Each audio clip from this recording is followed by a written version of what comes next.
My name is Silvio. The discussion is becoming who you were meant to be. Ladies and gentlemen, you are welcome. There is a quiet question that lives inside every human being. It whispers in moments of silence.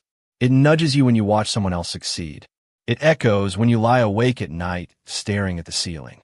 Is this who I'm meant to be? Not who your parents expected you to be. Not who society told you to become.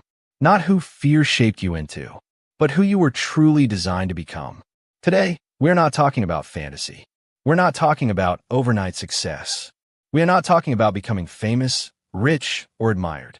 We are talking about becoming aligned. Aligned with your values. Aligned with your strengths. Aligned with your purpose. And that journey is not glamorous.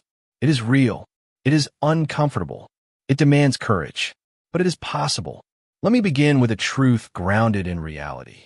You cannot become who you were meant to be while clinging to who you are comfortable being. Comfort is seductive. Comfort tells you that you're fine where you are. Comfort says, at least you're safe. But growth does not live in safety. Growth lives in tension, the tension between who you are and who you could become. Every great transformation in history began with dissatisfaction. When Nelson Mandela stood against injustice, he was not comfortable. When Marie Curie pursued science in a world that discouraged women from entering laboratories, she was not comfortable. When Steve Jobs returned to rebuild Apple after being fired, he was not comfortable. They were aligned with something deeper than comfort.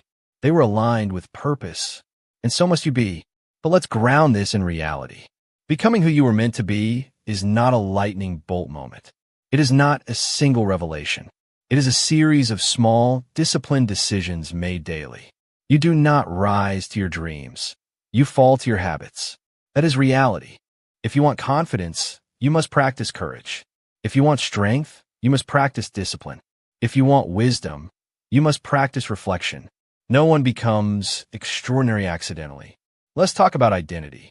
Most people try to change their results without changing their identity. They say, I want to be successful, but they still identify as someone who procrastinates. They say, I want to be healthy, but they still see themselves as someone who quits. Here is the reality. Your life moves in the direction of the story you tell about yourself. If your internal narrative says, I'm not good enough, your behavior will follow. If it says, I always fail, your effort will shrink. But if you begin to say, I am becoming disciplined, your actions start to align.